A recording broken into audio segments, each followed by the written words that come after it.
খুলনায় আজ বিএনপির তারুণ্যের সমাবেশ। আয়োজন ঘিরে উচ্ছ্বসিত নেতাকর্মীরা। নগরীর ঐতিহাসিক সার্কিট হাউস মাঠে সমাবেশ শুরু হবে বেলা ৩টায়।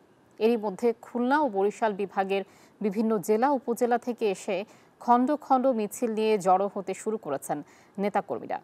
সমাবেশে কয়েক লাখ তরুণের সমাগম হবে বলে আশা করা হচ্ছে। আয়োজনে প্রধান অতিথি হিসেবে উপস্থিত থাকবেন বিএনপির স্থায়ী কমিটির সদস্য সালাউদ্দিন আহমেদ।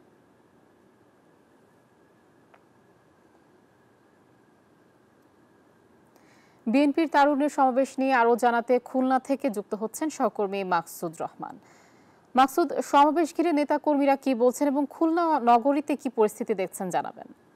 ধন্যবাদ। আমরা এই মুহূর্তে অবস্থান করছি খুলনা সার্কিট হাউস ময়দানে। এখানে কিন্তু বিএনপি যে ৩ অঙ্গ সংগঠন জাতীয়তাবাদী যুবদল, ছাত্রদল এবং স্বেচ্ছাসেবক দল, তারা কিন্তু যে তারুণ্যের যে সমাবেশ আয়োজন করেছে সেটা কিন্তু অনুষ্ঠিত হবে। আমরা দেখেছি যে রাত থেকে কিন্তু উজ্জীবিত নেতাকর্মীরা এই সমাবেশস্থলে উপস্থিত হতে শুরু করেছেন।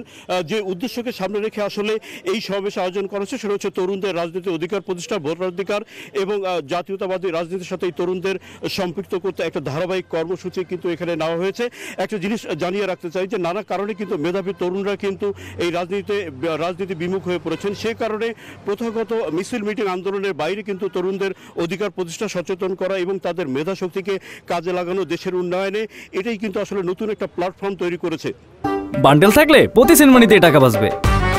বিকাশ সেনমানি বান্ডেল কিনে জিতুন প্রতি লেনদেনে।